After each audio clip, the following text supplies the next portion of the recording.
नमस्कार, जय हिंद प्यारे साथियों। बहुत बहुत स्वागत है आपका लक्ष्य आईएएस के ऑनलाइन यूट्यूब चैनल पर, जहां हम आपके आंसर राइटिंग में सुधार कराने के लिए नियमित रूप से पीवाईक्यू में आए हुए क्वेश्चन को सॉल्व कराने का प्रयास करते हैं। और अब तक लगभग 30 से 35 प्रश्न हम लोग हल कर चुके हैं।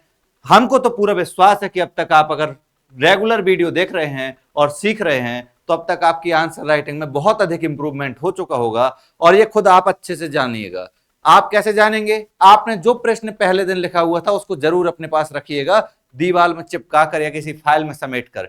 वो किस लिए रखना है? इसलिए रखना है कि जब उस दिन के बाद से 1 महीने के बाद आप चेक करेंगे उसी प्रश्न को दोबारा लिखकर, तो दोनों एक नजर सामने देखिएगा, आपको अंतर समझ में आ जाएगा। एक तरफ तो आपकी राइटिंग में भी इंप्रूवमेंट हो चुका होगा और साथ में आप प्रश्न को बेहतर तरीके से समझ पा रहे होंगे और उसकी डिमांड को समझ पा रहे होंगे और बेहतर से बेहतर आंसर जो आपके पास कंटेंट है उसको लिख पा रहे होंगे। आपकी भाषा का प्रवाह भी अच्छा हो गया होगा अगर आपने रेगुलरली वीडियो देखे हैं, फॉलो किया है तो। और नहीं अगर किए हो तो किस चीज का इंतजार कर रहे हो? आपको अधिकारी बनना है, सपने अधिकारी बनने का, और पेन उठाना नहीं चाहते हो तो कैसे संभव होगा? चलिए शुरू करते हैं। और हमने आपको बताया था कि कल से हमने एक थोड़ा सा यू टर्न लिया है। हमने अब अपना पूरा फोकस पीसीएस मेंस, यहां स्पष्ट रूप से देख पा रहे होंगे पीसीएस मेंस, पीसीएस मुख्य परीक्षा में 2018 से लेकर 2024 तक जिस प्रकार से प्रश्न आए हुए हैं उन सभी को आपको यहां लिखना सिखा रहे हैं। कल हमने आपको फर्स्ट पेपर के पहला और दूसरा प्रश्न सिखाया था। आज हम आपको सेकंड पेपर में आपको पता है संविधान और राज्य व्यवस्था आती है, सोशल जस्टिस आता है, इंटरनेशनल रिलेशन आते हैं, ये सारे विषय आते हैं और गवर्नेंस भी आती है। तो इन सभी से संबंधित शुरुआत के हमने 2 प्रश्न लिए हुए हैं और एक प्रश्न यूपी स्पेशल का प्रश्न है। लेकिन आपको हम यहां कोई फ्रेम नहीं देंगे, हम आपको यहां कोई लिखा हुआ आंसर नहीं देंगे। हम करेंगे क्या? हम आपको आंसर राइटिंग सिखाएंगे। देखिए, नेट पर एक सर्च करेंगे ना कि इस प्रश्न का उत्तर क्या होगा, तो आपको सैकड़ों की तादाद में आंसर लिखे लिखाए मिल जाएंगे, है ना। ये काम तो बहुत आसान है, हम भी कर सकते हैं, हमको भी फायदा होगा। यहाँ बोर्ड पर सब कुछ लिखा होगा, हम आकर यहाँ पर उत्तर की तरह पढ़ देंगे उसको, है ना। और उतना जितनी रफ्तार से हम यहाँ पढ़ेंगे उतनी रफ्तार से आपके दिमाग से निकल भी जाएगा एकदम। तो ऐसा नहीं करना है। क्यों? हमको कराना क्या है? आपको लिखना सिखाना है। अगर आप लिखना सीख गए तो प्रश्न चाहे जैसा बनाया जाए, जितना कठिन बनाया जाए या जितना आसान बनाया जाए, या आपके सिलेबस का बनाया जाए या सिलेबस से बाहर का बनाया जाए, एक बार अगर आपके अंदर लिखने की शैली डेवलप हो गई तो आप आंसर लिख लेंगे। और सारा खेल लिखने का है। तो चलिए शुरू करते हैं बिना ज्यादा बातचीत किए हुए, क्योंकि वीडियो अधिक बड़ा हो जाता है, आप भी बोर हो जाते होंगे, है ना। बाकी सभी जानकारी ये आप देख ही रहे हैं। आरओ का बैच चल रहा है, 100% सफलता की गारंटी। सर लगातार मेहनत कर रहे हैं। 2026 में अगर आपको सिलेक्शन चाहिए है आरओ में तो आप जरूर ज्वाइन कीजिए। साथ में अगर हाई कोर्ट आरओ को लेकर भी आप बैच ज्वाइन करना चाहते हैं तो उसके लिए भी सभी के नंबर दिए हुए हैं। पीसीएस अगर आपको 2026-27 के लिए क्रैक करना है पूरी तैयारी के साथ तो आप जरूर बैच ज्वाइन कीजिए। बाकी बीओ के लिए भी आप जुड़ सकते हैं। बढ़ते हैं आगे।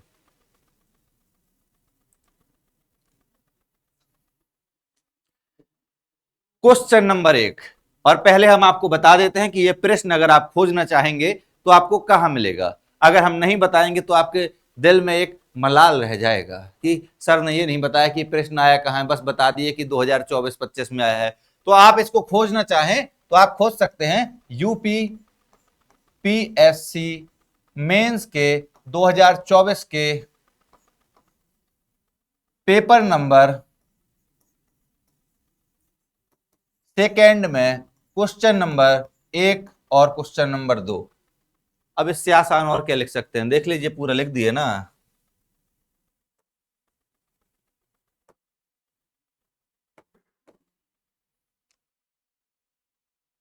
शुरू करें।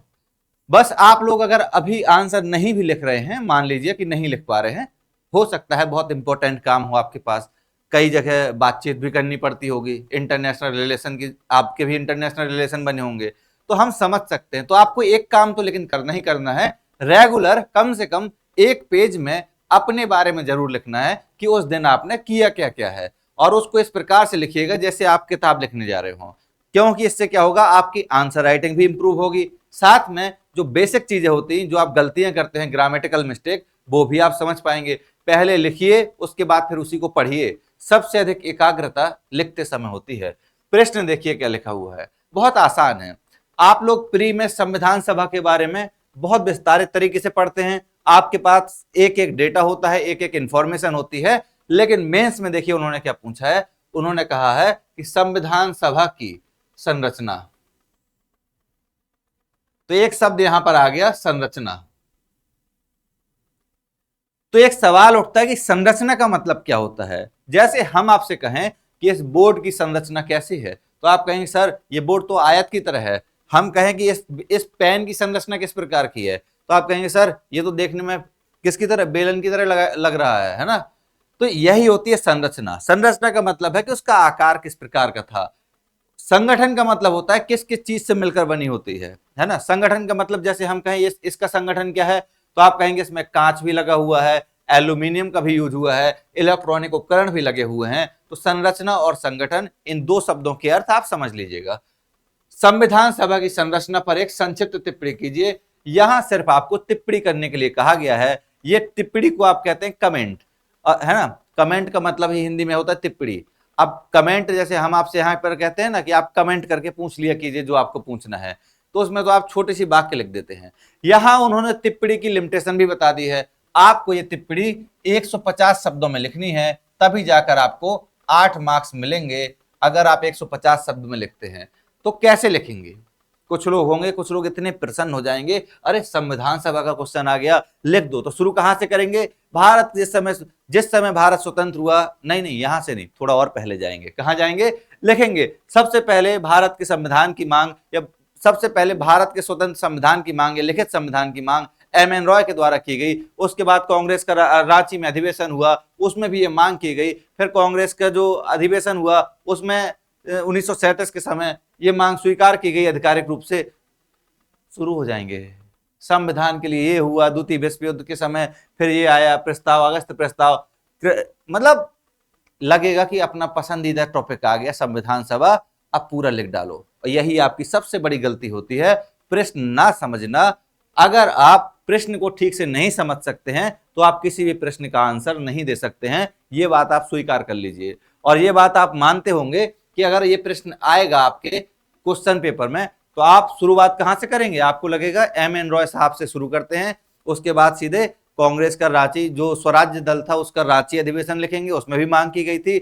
उसके बाद फिर कहां जाएंगे, उसके बाद कांग्रेस का जो अधिवेशन हुआ था उसकी बात करेंगे, फिर अगस्त प्रस्ताव की बात करेंगे, उसके बाद क्रिप्स मिशन, कैबिनेट मिशन, ऐसे धीरे धीरे धीरे धीरे कर आएंगे जब तक आपके शब्द सीमा समाप्त हो चुकी होगी, है ना। चलिए समझते हैं प्रश्न को। करना आप ही को है क्योंकि बड़ा आसान है। प्रश्न के 3 पार्ट हमको लिखने हैं आंसर लिखते समय। पहला पार्ट जिसको हम कहेंगे भूमिका, दूसरा पार्ट जिसको हम कहेंगे मध्य भाग, और तीसरा पार्ट जिसको हम कहेंगे निष्कर्ष। यहां पर कहा गया है टिप्पणी कीजिए। टिप्पणी करने का मतलब होता है कि उसके बारे में आप सीधे सीधे लिखते जाइए, तब भी अच्छे नंबर मिलेंगे। समझ में आ रहा है। जैसे हम कहें कि आप थोड़ा सा किसी पर टिप्पणी कीजिए, तो आप कह देते ना यार बहुत अच्छा इंसान नहीं है, उससे मिलकर अजीब सा लगता है, मन नहीं करता है मिलने का, ऐसा लगता है जैसे दिमाग में कुछ खुरापात चलती रहती हो, है ना। लेकिन हाँ एक बात है कि उसको जो कहना होता है वो सीधे सीधे कह देता है, पढ़ने में लेकिन बहुत अच्छा है। ये क्या हो गई, टिप्पणी, क्योंकि आपने एक बात को सीधे सीधे कह दिया बिना किसी रुकावट के, कोई दिक्कत नहीं, यही टिप्पणी होती है। जैसे टिप्पणी में सबसे पहले समझते हैं, टिप्पणी भी देखिए प्रस्तावना आप तब लिख पाएंगे अच्छी जब आपको इसकी समझ होगी पूरे टॉपिक की। अब आपने देखा कि संविधान सभा की संरचना की बात की जा रही है, तो आप कहेंगे इसके बारे में मेन पॉइंट क्या याद आ रहा संविधान सभा के बारे में, तो आप कहेंगे कि संविधान सभा के बारे में एक पॉइंट तो हमको याद आया कि हमारी संविधान सभा मतलब जिसको हम कहते हैं वयस्क मताधिकार, उस पर आधारित नहीं थी। क्यों, क्योंकि हमारे संविधान सभा का निर्माण जो हमारे प्रांत बने हुए थे उसमें चुने हुए प्रतिनिधियों के द्वारा किया गया था। तो एक तो आपको यह याद आ गया कि यानी कि हमारी संविधान सभा हमारे राज्यों के विधानसभाओं से चुने हुए प्रतिनिधियों के द्वारा संगठित की गई थी या बनाई गई थी, एक पॉइंट याद आ गया। दूसरा आ गया कि इसमें लगभग 390-92 के, देखिए हम आपको समझा रहे हैं, मत सोचिएगा कि हम आपको जो डेटा दे रहे हैं उसको यूज करना है, आप खुद पढ़े लिखे अच्छे से, है ना। तो जैसे अगला पॉइंट याद आएगा कि हमारे संविधान सभा में अगर शुरुआत में आप देखेंगे लगभग 396 के लगभग सदस्य थे। एक ये पॉइंट याद आ गया। अब 396 जो सदस्य थे उसमें कुछ सदस्य कहाँ के रहे होंगे, कुछ सदस्य रहे होंगे प्रांतों के, कुछ रहे होंगे ब्रिटिश इंडिया के, कुछ सदस्य रहे होंगे हमारे जो आयुक्त के प्रांत थे उनके रहे होंगे, है ना। साथ में आपको यह भी याद आ जाएगा कि इसके बाद जब मुस्लिम लीग अलग हो गई थी तो उसके कुछ मेंबर अलग हो गए थे, अलग करना पड़ा था। एक पॉइंट याद आ गया। इसके बाद आपको याद आ गया कि हमारी संविधान सभा में बेसिकली जो संविधान सभा के अध्यक्ष बनाए गए थे, सबसे पहले तो आपने एक क्या बनाया था, प्रोटेम स्पीकर बनाया था। प्रोटेम स्पीकर का मतलब होता है कि मतलब शुरुआत में सभी को शपथ दिलाने के लिए एक वरिष्ठ व्यक्ति को जिसके पास अनुभव ज्यादा है उसको हमने क्या किया, अध्यक्ष बना दिया। केवल उसका एक काम था कि सभी सदस्यों को शपथ दिला दे। और उसके बाद क्या किया हमने, उसके बाद फिर हमारे राजेंद्र प्रसाद जी थे, उनको स्थायी अध्यक्ष बनाया। ये सब हम लोग पढ़ते हैं, ये आपके पास पूरा नॉलेज है इस चीज का। तो बस यही तो लिखना है कि संविधान सभा की संरचना पर एक टिप्पणी कीजिए। तो बस शुरुआत में प्रवाह कहीं से लाइए बढ़िया तरीके का। जैसे इस पर अगर हमको भूमिका लिखनी है तो हम क्या लिखेंगे, हम लिखेंगे किसी भी राष्ट्र के, हम लिखेंगे भारत जैसे राष्ट्र की नींव, भारत जैसे राष्ट्र की नींव हमारे संविधान की आधारशिला पर रखी हुई है। हमारे संविधान का निर्माण एक लंबी प्रक्रिया के तहत हुआ है और दुनिया के श्रेष्ठतम संविधानों का अवलोकन करने के बाद किया गया है। और हमारे संविधान की संरचना की यदि हम बात करें तो इसे इस प्रकार से हम समझ सकते हैं। अब यहां पर छोड़ दिया, इस प्रकार से समझ सकते हैं, ये भूमिका हो गई। अब मिडिल पार्ट में आएंगे, क्योंकि हमको सीधे सीधे लिखना है, हमको यहाँ पर कोई ग्राफ डायग्राम नहीं फ्रेम करना है, हमको सीधे सीधे अपनी बातों को जिस प्रकार से आप पढ़ते हैं इसी प्रकार से आपको कहते चले जाना है। क्लियर। अब एक ही भूमिका बताएंगे। अब कहेंगे फिर नहीं सर पिछली बार आप हर क्वेश्चन में 2 से 3 भूमिकाएं बताते थे, तो यहां पर भी सुन लीजिए, लेकिन आपको सिर्फ प्रैक्टिस करनी है। ना आपको हमारी ये भूमिका याद आएगी, ना हमारा ये मिडिल पार्ट याद आएगा, लेकिन जितना आप प्रैक्टिस कर लेंगे उतना अधिक आपका ये टॉपिक अच्छा हो जाएगा। आप उस पर लिखने का प्रयास कीजिए बस, और कुछ मत कीजिए। जैसे मान लीजिए एक भूमिका थी, हो सकता है हम रट कर आए हों, चलिए दूसरी भूमिका बता देते हैं। दूसरी भूमिका लिखेंगे कि टॉपिक है संविधान सभा की संरचना पर टिप्पणी कीजिए। तो लिखेंगे सीधे कि हमारे संविधान का निर्माण हमारे संविधान सभा के द्वारा किया गया, और हमारे संविधान सभा में देश के उस समय के सभी महत्वपूर्ण पर्सनालिटियां शामिल थी, सभी महत्वपूर्ण व्यक्तित्व शामिल थे। और हमारे संविधान में जितना अधिक समय लगा, जितना गहन अध्ययन किया गया, शायद इतना अधिक गहन अध्ययन दुनिया के किसी संविधान के निर्माण में नहीं किया गया। हमारे संविधान की संरचना को हम इस प्रकार से समझ सकते हैं। और बस मिडिल पार्ट में लिखना शुरू। समझ में आ रहा है, ये है आपको करना। मिडिल पार्ट में क्या लिखेंगे, जो हमने आपको बताया है। मिडिल पार्ट में आपको सीधे सीधे उन्हीं विषयों पर चर्चा कर देनी है, जैसे कि संविधान सभा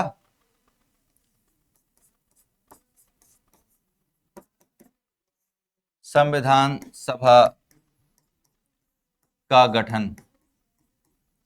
अब संविधान सभा के गठन का मतलब है कि आखिर संविधान सभा में कौन कौन थे। तो सीधी बात है कि ब्रिटिश इंडिया से जो चुने हुए लोग थे वो भी शामिल थे, साथ में प्रांतों के प्रतिनिधि भी थे, या प्रांतों से जो लोग चुने गए थे, आयुक्तों के प्रांतों से भी चुने गए थे।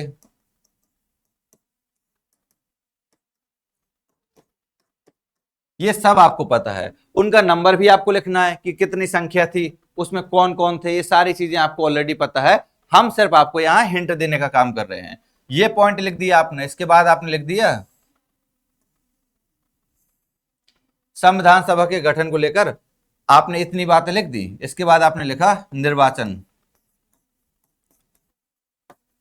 तो आपको पता है कि हमारी संविधान सभा को लेकर पंडित नेहरू का विचार था कि हमारी जो संविधान सभा होगी वो वयस्क मताधिकार पर आधारित होगी, यानी 18 वर्ष या एक निश्चित आयु से अधिक उम्र के सभी लोग वोट देंगे। और उसमें से जिस प्रकार से आज हमारे यहाँ विधायक सांसद चुने जाते हैं, इसी प्रकार से संविधान सभा के सदस्य चुने जाएंगे। लेकिन ऐसा नहीं हो पाया, उसके पीछे भी कुछ परिस्थितियां थी।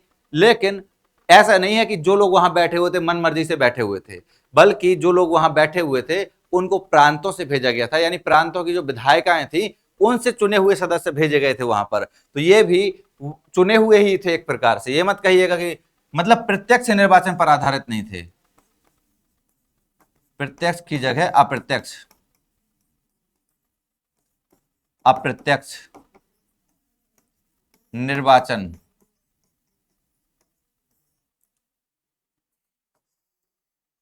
और आपको पता होगा कि हमारे संविधान सभा के बारे में एक आरोप लगाया जाता था कि संविधान सभा कांग्रेस है और कांग्रेस ही संविधान सभा है। ऐसा एक स्टेटमेंट आप पढ़ते हैं, लेकिन ये सच नहीं है, क्योंकि हमारे संविधान सभा में अगर आप देखेंगे उस समय देश की जो सभी महत्वपूर्ण पर्सनालिटी थी वो सब शामिल थी। हालांकि गांधी जी ने इससे अपने आप को अलग रखा था, ये भी हम सब लोग जानते हैं, क्योंकि गांधी जी का नेतृत्व ही अलग था, गांधी जी राजनीतिक थे ही नहीं। समझ में आ रहा है? तो बेसिकली अब ये मत सोचिएगा गांधी जी राजनीतिक नहीं थे फिर इस पर डिबेट होगी, ये हमारे प्रश्न का आंसर नहीं। जब गांधी जी पर प्रश्न आएगा तो उस पर भी बात करेंगे। तो आपको पता है कि लगभग लगभग सभी वर्गों का नेतृत्व था।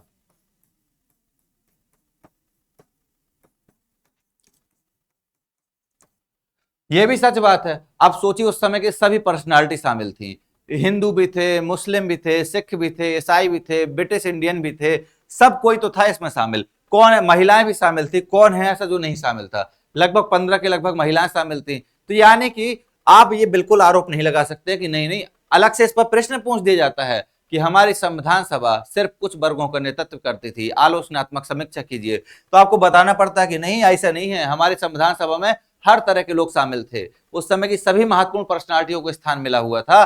तो इसलिए यह तो आरोप निराधार है। आप संरचना बता रहे हैं, अब भी इसके बारे में आपको लिखना है। समझ में आ रहा है? बाकी आप क्या लिखेंगे? अध्यक्ष उपाध्यक्ष के बारे में, अध्यक्ष, इसमें प्रोटेम, इनके बारे में भी लिख दीजिएगा। फिर स्थायी अध्यक्ष जो बने थे, जिनका नाम था doctor Rajendra Prasad. Pro tem speaker थे सच्चिदानंद सिन्हा जी, आपको पता है। बस इतना ही लिखना है। इतने में ही आपका 150 शब्द से ज्यादा हो जाएगा। इसीलिए हमने पहले कहा है कि आपको बहुत सिलेक्टिव होना है। यहां हो सकता है कि आपका पसंद का टॉपिक आ गया है, आपके पास 500 शब्द लिखने की क्षमता है, इतना ही नहीं 1200 शब्द भी आप लिख सकते हैं, लेकिन उस 1200 शब्द का कोई मतलब नहीं है, क्योंकि यहां 150 शब्द में लिखना है। तो आपको यह सोचना है कि आपके पास जो 1200 शब्द हैं उसमें से बेस्ट कौन सा रहेगा। तो यहां अगर आपने फ्रेमिंग करना सीख लिया तो आप बेस्ट भी निकाल लेंगे। अब मान लीजिए इस प्रश्न को अगर हमको बोलना है तो हम कैसे बोलेंगे, लिखना है तो कैसे लिखेंगे, सुन लीजिए। जैसे प्रश्न हमारे सामने है तो हम लिखेंगे, किसी भी राष्ट्र का आधार उसका संविधान होता है, और भारत जैसे लोकतांत्रिक देशों में तो हमारे संविधान की भूमिका बहुत ही अधिक महत्वपूर्ण है। हमारे संविधान की संरचना पर विचार करें तो इस प्रकार से हमें दिखाई देती है। बस पैराग्राफ चेंज कर लीजिएगा, फिर लिखिएगा फिर लिखिएगा, हमारे संविधान का गठन या हमारे संविधान का निर्माण अप्रत्यक्ष रूप से चुने हुए प्रतिनिधियों के द्वारा किया गया था, जो कि राज्य विधानसभाओं के द्वारा चुने गए थे या भेजे गए थे।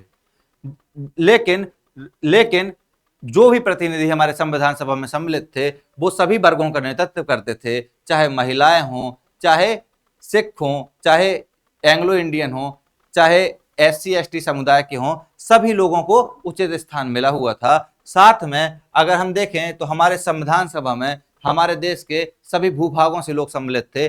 आपके पास समय हो आप ये भी लिख सकते हैं, आयुक्तों के प्रांत से भी थे, गवर्नरों के द्वारा भेजे हुए लोग भी थे, ब्रिटिश इंडिया के भी सदस्य थे। ये सारी बात आप पढ़ते हैं, इसलिए हमको लगा इस प्रश्न को आपको बताना ज्यादा कोई मतलब है नहीं। लेकिन हम आपको सिर्फ क्या बता रहे हैं, फ्रेमिंग। आपके पास पहले से कंटेंट के रूप में क्या है, आपको पता है कि हमारे संविधान की शुरुआत कहां से हुई। संविधान के निर्माण के लिए सबसे पहले आवाज किसने उठाई, M.N. रॉय साहब ने। उसके बाद आपको पता है कि जो एक सम्मेलन हुआ था, ये जिसको स्वराज्य पार्टी की मीटिंग कहते हैं, उसमें भी इसकी बात उठी। फिर आपको पता है कि इसकी बात कांग्रेस के अधिवेशन में औपचारिक रूप से भी उठाई गई। फिर द्वितीय विश्व युद्ध के समय भी इसकी मांग की गई। उसके बाद जो क्रिप्स प्रस्ताव आया था उसमें भी इसकी बात है।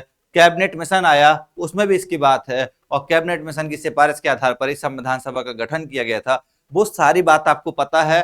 संविधान में कौन कौन लोग शामिल थे, मुख्य रूप से जो भी उस समय के प्रमुख दल थे, चाहे वो कांग्रेस हो चाहे मुस्लिम लीग हो, सब शामिल थे।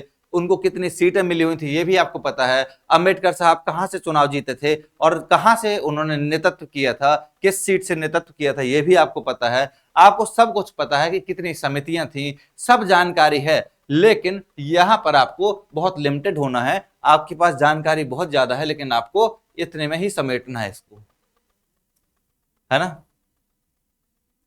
निष्कर्ष में क्या लिखेंगे? निष्कर्ष में लिखेंगे कि हमारे संविधान सभा को जिस प्रकार से बनाया, हमारे संविधान को जिस प्रकार से बनाया गया है, उसमें जो मेहनत की गई है उसी का परिणाम है कि स्वतंत्रता के 75 वर्षों के बाद भी हमारा संविधान सतत रूप से जीवांत बना हुआ है, जबकि हमारे पड़ोसी राष्ट्रों में संवैधानिक संकट एक वहां की मूल समस्या बनी हुई है। हो गया, और क्या करना है? बस जब वीडियो देखिएगा ना तो बिल्कुल कहीं इसको बढ़ाने की गलती मत कीजिएगा, आराम आराम से देखिएगा, चाहे आधा घंटे का वीडियो हो या 1 घंटे का वीडियो हो, यानी 30 मिनट और 60 मिनट, चाहे जितनी देर का वीडियो हो, लेकिन देखना पूरा एक एक शब्द, क्योंकि आपको एक ऐसा कॉन्सेप्ट मिल रहा है कि इसके बाद आपको आंसर राइटिंग से डर नहीं लगेगा। और ये हमारा चैलेंज है कि इस प्रकार से एक खाली बोर्ड में अगर कोई आपको कराए तो बता दीजिएगा हमको भी, हम भी देख लेंगे थोड़ा कौन करा रहा है। इसके लिए ना बड़ा कलेजा चाहिए है, क्योंकि यहाँ हमारे पास कुछ नहीं है, हम भी आप ही की तरह एक कॉमन सेंस से इसको हल करने की कोशिश कर रहे हैं और आपको ये बताने की कोशिश कर रहे हैं कि अल्टीमेट आंसर कैसा होना चाहिए। ये कोई मॉडल आंसर नहीं है, बल्कि ये वो आंसर है जो इसकी डिमांड है, अकॉर्डिंग टू डिमांड।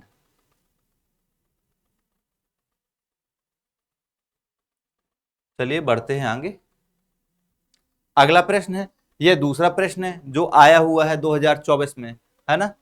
भारत के विकास में नीति आयोग की भूमिका लिखिए।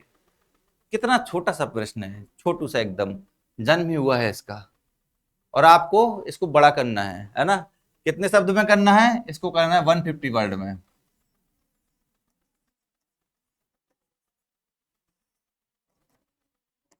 भारत के विकास में, डेवलपमेंट ऑफ इंडिया में नीति आयोग की भूमिका, रोल ऑफ नीति आयोग। नीति आयोग की भूमिका को आपको बताना है कि हमारे देश के डेवलपमेंट में नीति आयोग का भूमिका क्या है, नीति आयोग का रोल क्या है। तो आंसर लिखने से पहले आपको सोचना पड़ेगा। क्या सोचना पड़ेगा? कि नीति आयोग, अब आपको पता है कि नीति आयोग का निर्माण कब हुआ है, किसकी जगह पर हुआ है, ये सब आपको जानकारी है, लेकिन इसका यहाँ कोई मतलब नहीं है। क्यों? क्योंकि प्रश्न में कहीं ये नहीं पूछा है। आप सोचेंगे कि नहीं नहीं, आप सीधे, होता है ना कुछ लोग, उनको लगता है कि नीति आयोग आ गया, ये तो पसंदीदा हमारा टॉपिक है, इसको तो इतना रट्टा मारा हुआ है कि एक एक पॉइंट याद है, सब याद है कि कब इसकी स्थापना हुई। शुरू करेंगे पेन उठाना तुरंत, बिना सोचे हुए सीधे लिखेंगे कि माननीय प्रधानमंत्री जी के द्वारा योजना आयोग को समाप्त करके नीति आयोग की स्थापना की गई थी। नीति आयोग एक महत्वपूर्ण, वो काट देगा लिखकर, कहेगा कि ये पूछा ही नहीं जो आप बता रहे हो, पहले समझो तो उसके सेंस को। यहां सीधे कहा कि भारत के विकास में भैया ये नीति आयोग क्या भूमिका निभा रहा है। जैसे आपके घर में आप क्या भूमिका निभा रहे हैं, आप अगर कामकाज कर रहे हैं, मान लीजिए घर में आप कुछ सपोर्ट कर रहे हैं सबका, तो आप क्या है, इंपॉर्टेंट रोल रखते हैं। अगर आप निठल्लों की तरह पड़े रहते हैं एकदम, कोई मतलब ही नहीं है, जिसे जो करना करता रहे, हम तो पढ़े हैं केवल बस 2 वक्त की रोटी मिल जाए और ना पढ़ाई करनी, बस यूं ही पड़े रहेंगे, तो इसका मतलब है कि आपके उस घर में कोई भूमिका नहीं है, आप सिर्फ क्या है, बर्डन है, बोझ। तो यहां पर भारत के विकास में नीति आयोग की भूमिका लिखना है, तो आपको पहले सोचना चाहिए कि नीति आयोग जब से बना है उसने काम क्या क्या किया है। कहेंगे सर बहुत कुछ किया है, तो बहुत कुछ तो लिखना नहीं है, 150 शब्द हैं आपके पास, कुछ काम याद कर लीजिए। जैसे नीति आयोग, एक तरफ तो चूंकि पॉलिटी का प्रश्न है, तो पॉलिटी से तो डाइवर्ट होना नहीं है, तो पॉलिटी के बारे में लिखना है, मैक्सिमम पार्ट आपका पॉलिटी का होना चाहिए, यही पहचान होती। फिर कहते सर नीति आयोग तो हमसे थर्ड पेपर में पूछ लिया, तो थर्ड पेपर में पूछेगा तो क्या पूछेगा, नीति आयोग की आर्थिक विकास में भूमिका लिखिए। क्यों? क्योंकि थर्ड पेपर में इकोनॉमिक्स है आपके, लेकिन यहां सेकेंड पेपर में पूछा है, इसका मतलब ही है कि वो आपसे संवैधानिक चीजें पूछना चाहता है, पॉलिटिकल साइंस की चीजें पूछना चाहता है। समझ में आ रहा है? तो भारत के विकास में नीति आयोग की भूमिका लिखिए, तो आप कहेंगे कि ये तो नीति आयोग संघीय शासन व्यवस्था को मजबूत करता है, क्योंकि आपको पता है कि संघीय शासन व्यवस्था का मतलब है कि केंद्र और राज्य दोनों में शक्तियों का बंटवारा किया गया है, और नीति आयोग भी लगभग यही काम कर रहा है, और संघीय राज्य जो संघीय शासन व्यवस्था है उसको मजबूत प्रदान कर रहा है। क्योंकि योजना आयोग जब था तो बहुत सारी शक्तियां उसके हाथ में थी, पैसा देने की भी शक्तियां थी राज्यों को, तो भेदभाव करता था, और राज्य भी एक दूसरे से चिढ़ते थे कि इसको ज्यादा पैसा दे दिया, इसको कम पैसा दिया, हमको कम दिया है, तो ये तो भेदभाव है। तो इसीलिए नीति आयोग लाया गया कि कम से कम भेदभाव ना कर सके। समझ में आ रहा? तो आपको एक पॉइंट याद आ गया कि संघात्मक शासन व्यवस्था, संघात्मक शासन को मजबूत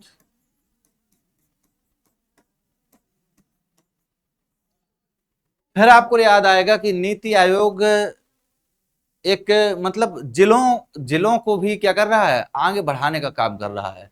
तो आप कहेंगे इसके लिए एक कार्यक्रम चल रहा है, आकांक्षी जिला कार्यक्रम। आकांक्षी जिला का मतलब होता है कुछ ऐसे जिले जो बहुत अधिक आगे जा सकते हैं लेकिन उनको सहयोग नहीं मिला, सपोर्ट नहीं मिला, तो उन्हीं जिलों का कार्यक्रम है आकांक्षी जिला कार्यक्रम।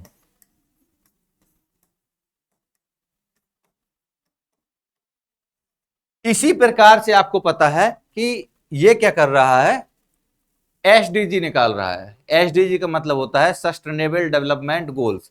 एक तरफ तो आपको पता है कि यूएन के द्वारा ये निकाले जाते हैं, मतलब 15 जो लक्ष्य दिए गए हैं, बेसिकली 17 लक्ष्य, उनके आधार पर आपको क्या करना है, डेवलपमेंट करना है। सस्टेनेबल डेवलपमेंट का मतलब होता है ऐसा विकास जिसके द्वारा पर्यावरण भी बचा रहे और आप भी आगे बढ़ते रहें, ऐसा विकास है सस्टेनेबल डेवलपमेंट। तो ये क्या निकालता है, एसडीजी,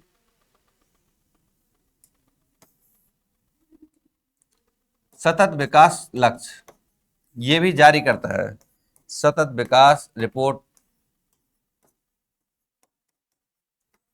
हेल्थ पर भी अच्छा काम कर रहा है ये, हेल्थ पर, है ना, ये भी कर रहा है। इसके अलावा और क्या कर रहा है, गरीबी को लेकर भी, गरीबी से संबंधित प्रयास। ये पॉइंट आपको याद आ गए, बस आपका काम बन गया। सिर्फ 4-5 पॉइंट याद आ गए, आपका काम बन गया। बन ही नहीं गया, दौड़ गया। पॉइंट तो और भी याद आ सकते हैं लेकिन क्या करेंगे, 150 शब्द की लिमिटेशन है। तो जैसे मान लीजिए कहा कि भारत के विकास में नीति आयोग की भूमिका की चर्चा कीजिए, तो पहले तो आपको लिखना है प्रस्तावना। तो आप लिखेंगे कि योजना आयोग के स्थान पर हमने नीति आयोग का निर्माण किया और नीति आयोग का दायित्व है कि हमारी संघात्मक शासन व्यवस्था को और अधिक मजबूती प्रदान करे, साथ में राज्यों के डेवलपमेंट को लेकर या एक मजबूत के राज्यों के डेवलपमेंट को लेकर भी प्रयास करे, जिससे एक राष्ट्र के रूप में भारत आगे बढ़ सके। हो गया, समझ में आ गया। दूसरा अगर लिखना है, नहीं समझ में आया ये वाली, मान लीजिए अच्छी नहीं लगी, चलिए दूसरी बताते हैं। दूसरी क्या लिखेंगे, दूसरी लिखेंगे कि संघात्मक शासन व्यवस्था को मजबूती प्रदान करने के लिए हमने योजना आयोग की जगह नीति आयोग का निर्माण किया। नीति आयोग एक थिंक टैंक है, यानी एक विचार वाली संस्था है जो कि अलग अलग मुद्दों पर, अलग अलग विषयों पर सरकार को सलाह प्रदान करती है ताकि भारत एक राष्ट्र के रूप में आगे बढ़ सके। ये हो गया आपका। अब कहेंगे मिडिल पार्ट में क्या लिखेंगे, जो हम आपको बता रहे हैं ना, आप जब लिखेंगे भले ही हमारी बात कोई सीधे पेन कॉपी लेकर लिखिए, कोई दिक्कत नहीं, लेकिन लिखिए, ये जरूरी है। अगर आप लिखेंगे तभी आप आगे बढ़ेंगे।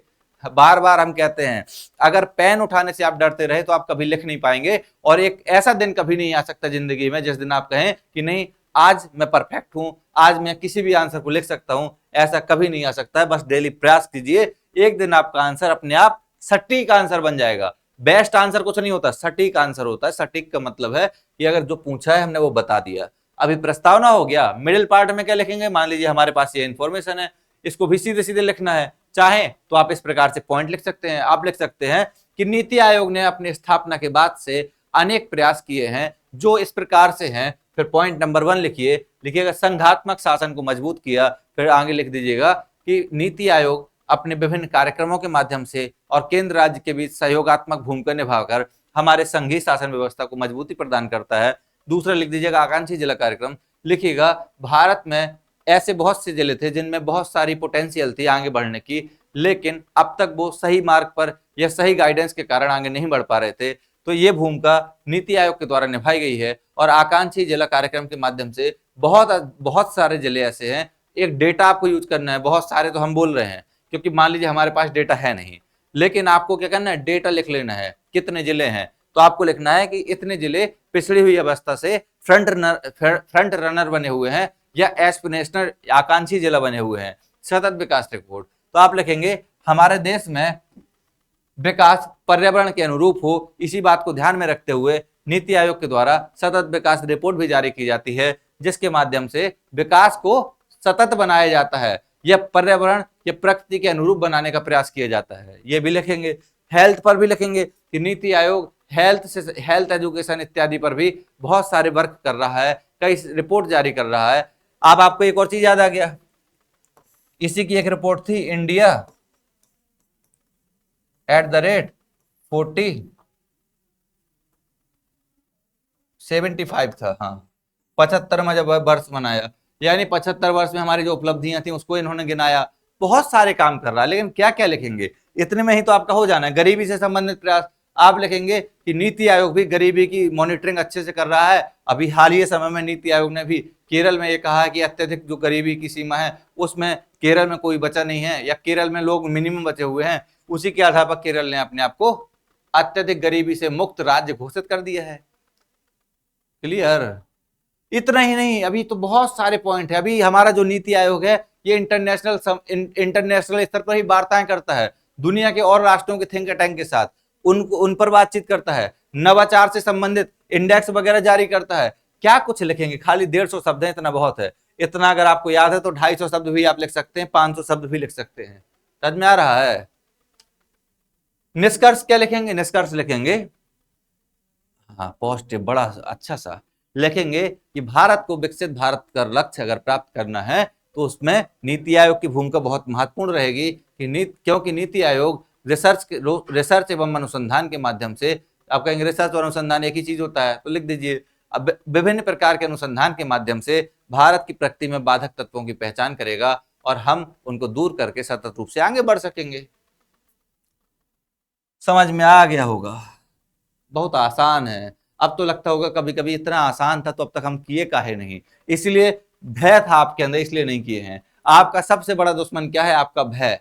आपका भय ही आपको आगे नहीं बढ़ने दे रहा है, नहीं तो बहुत आसान है। हम भी तो आपके सामने यूं ही एक कोरा कागज देख रहे हैं, कोरा पेपर है ये, हालांकि पेपर नहीं है लेकिन बोर्ड पर तो पेपर ही है। तो इस पर हम क्या करते हैं, भरने का काम करते हैं इसको। और हमने आपसे कहा था कि हम आपको पेपर 5 और 6 जो कि यूपी स्पेशल का है उसका भी प्रश्न लिखना सिखाएंगे। और यहां आप देख रहे हैं ये आपका है पेपर 5 2024 का क्वेश्चन नंबर 1।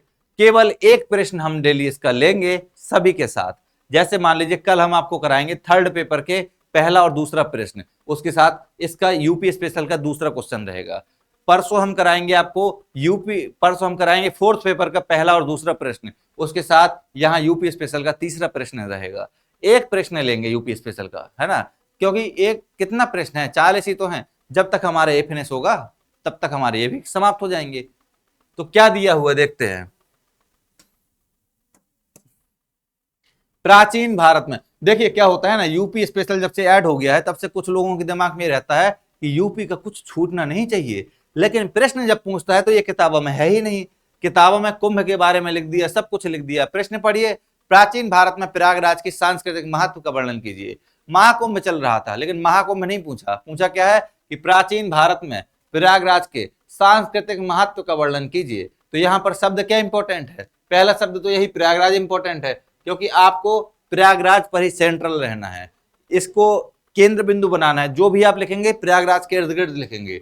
और सांस्कृतिक महत्व का वर्णन करना है, यानी प्रयागराज का जो सांस्कृतिक महत्व है। आप कहेंगे सर सांस्कृतिक महत्व का मतलब क्या है, तो सांस्कृतिक का मतलब क्या होता है, सांस्कृतिक का मतलब होता है भाषा, खान पान, पहनावा, रहन सहन, आपके रीति रिवाज, आपकी परंपराएं, ये सभी तो सांस्कृतिक महत्व है। आपको बस इसी शब्द को समझ लेना है कि सांस्कृतिक,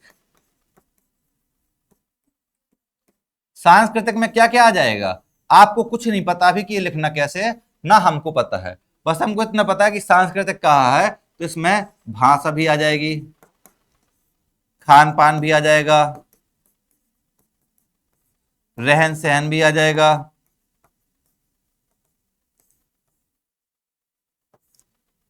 प्रथाएं परंपराएं भी आ जाएंगी,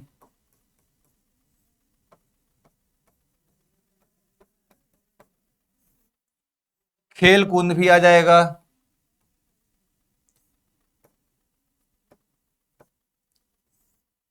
इसके अलावा चित्रकला भी आ जाएगी,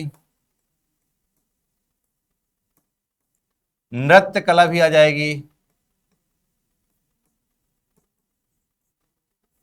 ये कला पता नहीं काला क्यों लिख जाता है, यही तो गड़बड़ है, नृत्य कला।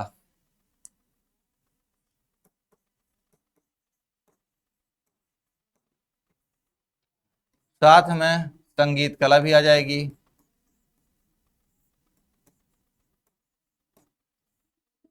आध्यात्मिक चीजें भी आ जाएंगी।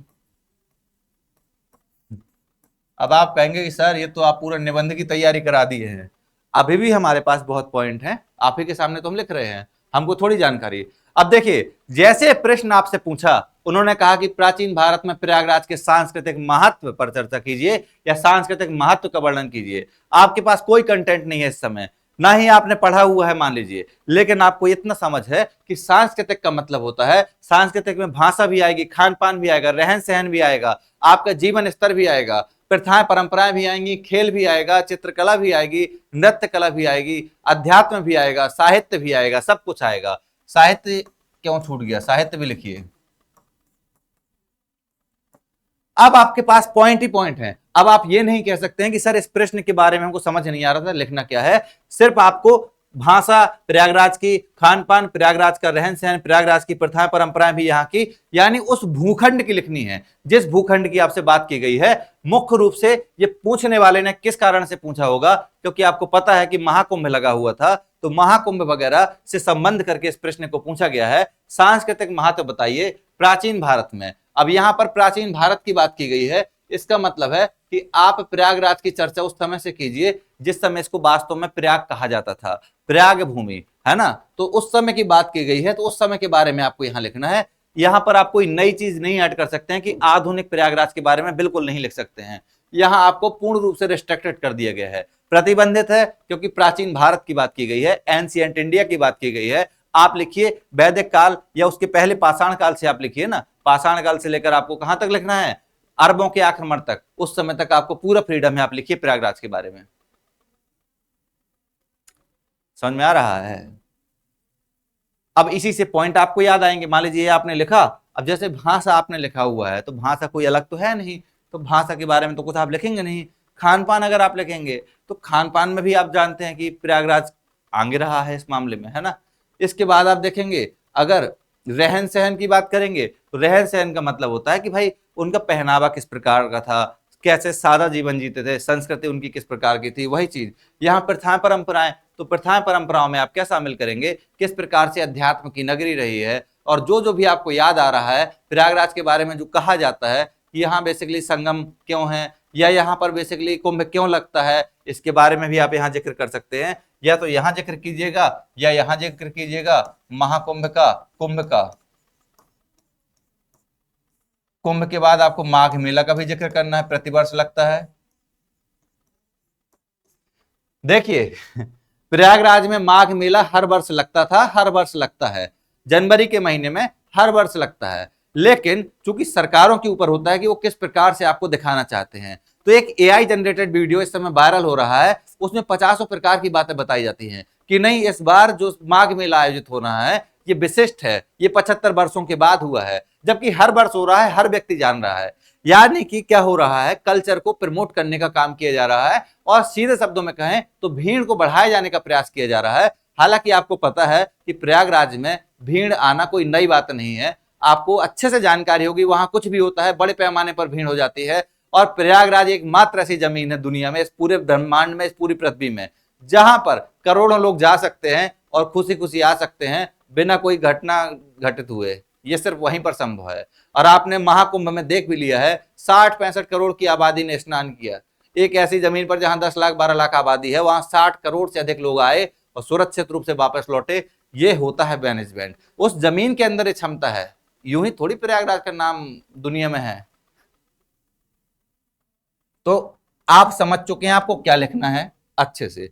हमने आपको सिर्फ ये बता दिया डायमेंशन कि आप क्या क्या लिख सकते हैं। तो प्राचीन भारत में जाइएगा आराम से, प्राचीन भारत में जो जो चीजें आपको लग रहा है लिख दीजिएगा। बस आपका एक काम है, इसके आगे एक एक दो दो पॉइंट और लिख देना। जैसे खान पान है तो कुछ चीजें आप सर्च कीजिए, वो लिख दीजिए। भाषा तो आप जान ही रहे, प्रथाएं परंपराएं, जैसे आप जो भी प्रथाएं परंपराएं हैं वहां की, साधु वगैरह आप लिख सकते हैं, या लंबे समय से तपस्वी लोग वहां जीवन यापन कर रहे हैं वहां, ये सब आप लिख सकते हैं। खेल कूद के बारे में भी आप पुराने कुछ लिख सकते हैं।